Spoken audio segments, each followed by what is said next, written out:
الرحمن الرحیم۔ میاں چنو تولمبا پاکستان میں ایک اور گھناؤنا واقعہ ہو گیا ہے۔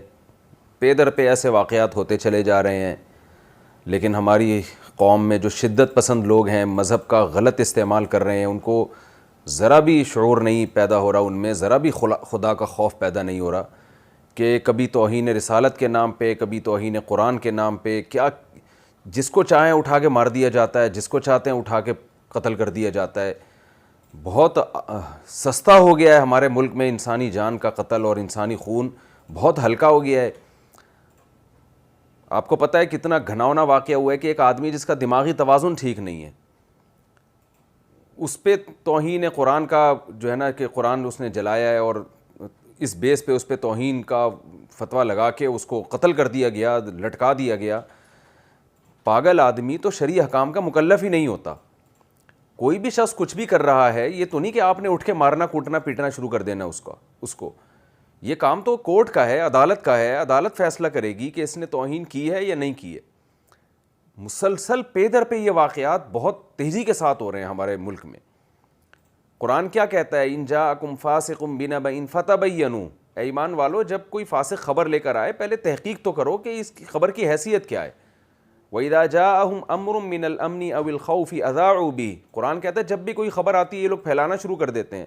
وَلَوْ رَدُّوهُ إِلَى الرَّسُولِ وَإِلَى أُولِي الْأَمْرِ مِنْهُمْ، اس خبر کو رسول کی طرف لوٹاؤ۔ اگر نبی صلی اللہ علیہ وسلم تمہارے درمیان موجود ہیں، موجود نہیں ہیں تو اولو الامر جو اس معاملے کے اہل ہیں، جو تفتیش کے اہل ہیں، جن کا کام ہے دن رات تفتیش کرنا، گہرائی میں جا کے کسی خبر کی حقیقت جاننا، ان تک اس خبر کو پہنچاؤ، حکمرانوں تک اس خبر کو پہنچاؤ۔ تو حکمران کی ذمہ داری ہے، حاکم کی ذمہ داری ہے، کورٹ کی ذمہ داری ہے کہ وہ ایسے کیسز میں وہ فیصلہ کرے کہ کس نے توہین کی ہے اور کس پہ جھوٹا الزام لگائے، کس کا دماغی توازن ٹھیک تھا، کس کا دماغی توازن خراب ہے۔ کورٹ جب تک فیصلہ نہیں کرتی، اور کورٹ کو بھی دباؤ نہ ڈالا جائے۔ بعض وکیل پریشان ہوتے ہیں، ہم سے شکایت کرتے ہیں کہ توہین کے کیسز میں اگر ہم وہ شخص جس پہ الزام لگائے، ہم اگر اس کی حمایت کرتے ہیں، ہمیں پتہ ہوتا ہے کہ الزام جھوٹا لگائے، لیکن وکلاء کہتے ہیں اگر ہم اس کی حمایت کریں تو ہمیں ڈر یہ ہوتا ہے کہ ہمیں اڑا دیں گے، لوگ قتل کر دیں گے۔ قوم اتنی جذباتی ہو جاتی ہے۔ یہ جذباتی پن قیامت کے دن آپ کے گلے پڑ جائے گا۔ یہ کوئی آپ اس عمل سے نبی صلی اللہ علیہ وسلم کو خوش نہیں کر رہے ہیں، اس عمل سے آپ اللہ کو خوش نہیں کر رہے ہیں، تو خدا را کچھ ہوش کے ناخن لیں۔ کس طرح بے گناہ انسانوں کو قتل کیا جا رہا ہے۔ اس پہلے سیالکوٹ والا واقعہ، ابھی اس پہ ہماری شرمندگی ختم نہیں ہوئی تھی، ایک اور واقعہ وجود میں آ گیا ہے۔ تو یہ کیا تماشا بنایا ہوا ہے؟ کیا اس سے پیغمبر صلی اللہ علیہ وسلم خوش ہوں گے؟ کیا اس جذباتی پن سے اللہ تعالیٰ ہم سے خوش ہوگا؟ نبی صلی اللہ علیہ وسلم نے ایک صحابی کی تعریف کی اور ان سے فرمایا ان فیک خصلتین یحبہم اللہ ورسولہ، تم میں دو چیزیں ایسی ہیں جو اللہ اس کے رسول کو پسند ہیں۔ دو چیزیں کیا ہیں؟ الحلم والاناہ، ایک تمہارے اندر برداشت ہے، اور ایک جلد بازی میں فیصلہ نہیں کرتے۔ تو جس کے اندر بھی یہ دو صفت ہوں گی، جس شخص میں ہو یا جس قوم میں ہو، وہ قوم اور وہ شخص پیغمبر صلی اللہ علیہ وسلم کا محبوب ہوگا۔ اتنا محبوب کہ اللہ کے نبی صحابی رسول کے ان کے چہرے پہ ان کی تعریف کر رہے ہیں، حالانکہ حدیث میں چہرے پہ تعریف سے منع کیا گیا ہے، لیکن آپ صلی اللہ علیہ وسلم کو یہ دو صفات کہ برداشت اور جلدی میں فیصلہ نہیں کرنا، کسی چیز کی گہرائی تک جانا ہے، یہ دو چیزیں پیغمبر صلی اللہ علیہ وسلم کو اتنی محبوب کہ جس صحابی میں یہ دو چیزیں تھیں، ان صحابی کے چہرے پہ آپ صلی اللہ علیہ وسلم نے ان کی تعریف کی ہے کہ یہ دو صفت اللہ کو بھی محبوب ہیں اور اللہ کے رسول صلی اللہ علیہ وسلم کو بھی محبوب ہیں۔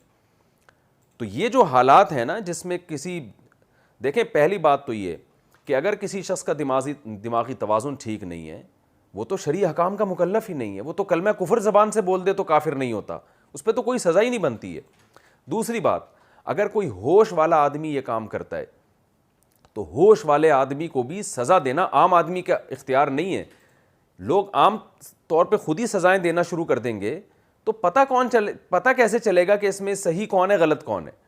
کسی کا کسی سے ذاتی جھگڑا ہے، وہ اس پہ توہین کا الزام لگا کے اس کو قتل کر دے گا، مار دے گا، پیٹ دے گا۔ تو انہی تمام چیزوں کے لیے مینجمنٹ ہوتی ہے، انتظامیہ ہوتی ہے، گورنمنٹ ہوتی ہے۔ ہم کوئی کسی جنگل میں کسی پہاڑوں کی ٹوہ میں تھوڑی رہتے ہیں، ہم لوگ کسی ریاست میں رہتے ہیں۔ ہم لوگ کہتے ہیں کہ حکومت اپنی ذمہ داری پوری نہیں کرتی، تو گورنمنٹ اگر اپنی ذمہ داری پوری نہیں کر رہی ہے تو کیا آپ حکومت بن کے اپنے ہاتھ میں سارے قوانین لے لو گے؟ کل کوئی آپ کو مار کے چلا جائے گا اور بولے گا اس نے فلاں کی توہین کی تھی, فلاں کے ساتھ ناانصافی کی تھی اس نے. تو ایک ریاست ہے, قرآن و سنت نے ریاست کے خلاف ہمیں چلنے کی اجازت نہیں دی ہے.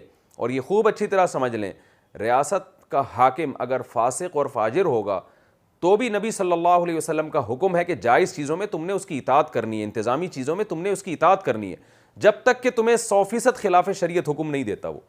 اگر آپ کا حاکم آپ کو کہہ دے کہ آپ کو نماز پڑھنے کی اجازت نہیں ہے, یہاں آپ حاکم کی بات نہیں مانیں گے. اگر آپ کا حاکم آپ کو کہہ دے کہ آپ کو روزہ رکھنے کی اجازت نہیں ہے, یہاں آپ نے گورنمنٹ کی بات نہیں ماننی ہے.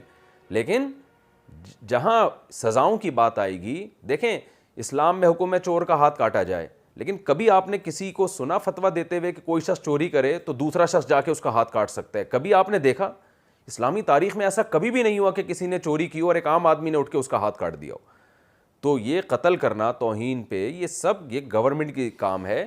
اس میں کیس ہونا چاہیے, اور کیس بھی آزادانہ طریقے سے ہونا چاہیے, نہ جج پہ دباؤ ہونا چاہیے, نہ وکیل پہ دباؤ ہونا چاہیے. اور جج یہ فیصلہ کرے گا, تجزیہ کرے گا کہ یہ توہین ہے یا نہیں ہے. پھر اگر توہین ہے تو اس کی جو بھی قانون میں سزا ہے وہ سزا اس کو ملے گی. عوام کو یہ قطعاً حق حاصل نہیں ہے. یہ بہت زیادہ ہو گیا ہمارے ملک میں.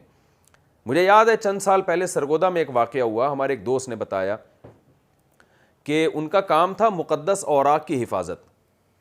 وہ پورے شہر سے مقدس اوراق کو جمع کرتے تاکہ ان کی توہین نہ ہو, اور وہ ان کو ایک ڈرم میں ایک جگہ پہ جمع کرتے رہتے. ان کو ایک دن خیال آ گیا کہ یہ لوگوں کے پاؤں کے نیچے آ رہے ہیں, تو کیوں نہ ان کو جلا دیا جائے, راکھ بنا دیا جائے, تاکہ بے ادبی سے حفاظت ہو. بہت سے فقہا نے لکھا ہے کہ مقدس اوراق کو بے ادبی سے بچانے کے لیے بھی جلایا جاتا ہے. یہ فقہا نے اس کی اجازت دی ہے, کتابوں میں یہ مسئلہ لکھا ہوا ہے. ہم نے بڑے بڑے علماء کو دیکھا ہے کہ وہ قرآن کی اوراق جو ہے کسی کے پاؤں کے نیچے نہ آ جائیں تو ان کو جلا دیتے ہیں, کیونکہ جلانے سے وہ الفاظ مٹ جاتے ہیں, پھر اس میں توہین کا عنصر ختم ہو جاتا ہے. بعض دفعہ توہین کی نیت سے جلایا جاتا ہے قرآن مجید, بعض دفعہ توہین سے بچانے کے لیے اوراق کو جلایا جاتا ہے. تو اس میں نیت کا بڑا دخل ہے کہ آپ کی نیت کیا ہے. تو سرگودا میں ان صاحب نے ایسا کیا, وہ کہتے ہیں کہ میں نے وہ کہتے ہیں کہ میں نے یہ ارادہ کیا کہ بھئی یہ تاکہ لوگوں کے پاؤں کے نیچے نہ آئیں, تو اب ظاہر ہے یا تو ان کو سمندر میں بہایا جائے گا یا یہ کہ ان کو جلایا جائے گا. سمندر میں بہائیں گے تو ظاہر ہے وہاں بھی کچھ نہ کچھ توہین کا تو چانس ہے نا, کوئی کشتی جا رہی ہے, اب سر پھرے لوگ وہ وہاں بھی توہین کا مسئلہ بنا دیں کہ انہوں نے سمندر میں قرآنی اوراق کو پھینکا ہے. تو وہ کہتے ہیں میں نے کیا کیا, میں نے جلا دیا, ایک جگہ جمع کر کے آگ لگا دی. نیت یہ تھی کہ اس کی توہین نہ ہو. کہیں سے پڑوسیوں کو پتہ چل گیا, انہوں نے کیس کر دیا جی ان کے خلاف. ایک عذاب میں آ گئے, وہ بڑا مصیبت سے ان کی جان چھوٹی ہے. تو جس کا کام تھا بیچارے کا سارا دن مقدس اوراق کی حفاظت کرنا, اسی پہ قرآن کی توہین کا کیس ڈالا جا رہا ہے. تو یہ قوم ہماری پاگل ہو گئی ہے, اس کا دماغ خراب ہو گیا ہے. تو میں کہتا ہوں جس بیچارے پاگل کو قتل کر کے لٹکایا گیا ہے وہ پاگل نہیں تھا. پاگل وہ لوگ تھے جنہوں نے تفتیش کیے بغیر خود قانون میں ہاتھ میں لے کر اس کے ساتھ یہ حشر کیا. اور یہ جو ہمارے ملک میں حالات پیدا ہوئے ہیں, یہ بعض جذباتی تقریروں سے حالات پیدا ہوئے ہیں. مذہبی جو جذباتی قسم کے مذہبی رہنما ہوتے ہیں ان کی جذباتی تقریروں کی وجہ سے یہ حالات پیدا ہوئے ہیں, اور سنجیدہ علماء اس سے بری ذمہ ہیں. تو خدارا اب جو سنجیدہ علماء ہیں جن میں حلم اور انات ہے, جب بھی وہ بات کرتے ہیں تو برداشت کے ساتھ, انات ہے ان کی طبیعت میں, جلد بازی میں فیصلہ نہیں کرتے, سوچ بچار کے ساتھ قوم کو گائیڈ کرتے ہیں, تو خدارا ان لوگوں کی تقریریں سنیں, جذباتی لوگوں کے پیچھے نہ چلیں. یہ جذباتی لوگ نعرے بہت اچھے لگاتے ہیں عشق رسول کے, عشق خدا کے, اور پھر اس قوم کے اندر جذباتیت پیدا کرتے ہیں. ان کی صحت پہ کوئی فرق نہیں پڑتا کہ پاکستان پہلے ہی گرے لسٹ میں ہے, بلیک لسٹ میں چلا گیا تو کیسے قوم بھوکے اور ننگے مرنا شروع ہو جائیں گے یہ قوم. اور ان کی صحت پہ اس سے کوئی فرق نہیں پڑتا کہ بین الاقوامی طور پر ملک کی حالات پر کیا اثر پڑ رہا ہے اور ملک کی کیسا دیوالیہ نکل رہا ہے. ان کی صحت پہ کوئی فرق نہیں پڑتا کہ اس سے اسلام دنیا میں کتنا بدنام ہو رہا ہے. اس سے لوگوں کا اسلام میں داخلہ شروع نہیں ہوگا بلکہ لوگ اور اسلام سے دور ہونا شروع ہو جائیں گے, مسلمانوں کو دہشت گرد کہنا شروع کر دیں گے. حالانکہ مسلمانوں کے سنجیدہ علماء ان چیزوں کے قائل نہیں ہیں. اس سے اللہ اس کے رسول صلی اللہ علیہ وسلم قطعاً خوش نہیں ہوں گے. اللہ اس کے رسول صلی اللہ علیہ وسلم کو حلم اور بردباری پسند ہے, برداشت پسند ہے, سوچ بچار کے بعد فیصلہ کرنا پسند ہے. تو خدارا ملک میں ایسے حالات پیدا نہ کریں. مذہب کے نام پہ جو شدت پسندی ہمارے معاشرے میں پھیل رہی ہے, اس سے مذہب بدنام ہو رہا ہے، اس سے ہمارا ملک بدنام ہو رہا ہے، اس سے دین بدنام ہو رہا ہے. تو خدا را یہ کام مت کریں، اس سے باز آ جائیں. اسی میں اللہ اس کے رسول صلی اللہ علیہ وسلم کی رضا ہے. اور گورنمنٹ پر بھی لازم ہے کہ جن لوگوں نے اس مجذوب اور پاگل آدمی کو قتل کیا، اس کو سزا دی، ان تمام لوگوں کو پکڑ کے ان تمام لوگوں کے خلاف کیس ہونا چاہیے، ان تمام لوگوں کو قرار واقعی سزا ملنی چاہیے. جیسے سیالکوٹ میں جن لوگوں نے غیر ملکی کو قتل کیا، تو ان قاتلوں کو، ان پروپیگنڈا کرنے والوں کے خلاف ایف آئی آر ہونی چاہیے، ان کی سخت سزا ہونی چاہیے ان کے خلاف. اگر آپ نے یہ سزائیں نہیں دی، گورنمنٹ اپنی ذمہ داری پوری نہیں کر رہی ہے، تو یہ واقعات اور بڑھتے چلے جا رہے ہیں، بے گناہ لوگ اس کی لپیٹ میں آ رہے ہیں. میں اللہ سے دعا کرتا ہوں کہ اللہ تعالیٰ ایسے شدت پسندوں سے ہمیں نجات عطا فرمائے، اور ہمیں ایسے مذہبی ہماری عوام کو ان مذہبی رہنماؤں کو فالو کرنے کی توفیق عطا فرمائے جو معاشرے میں برداشت اور بردباری کا حکم دے رہے ہیں، معاشرے میں برداشت اور بردباری کو فروغ دینے کی کوشش کر رہے ہیں. اللہ تعالیٰ ہمیں سمجھنے کی اور عمل کرنے کی توفیق عطا فرمائے.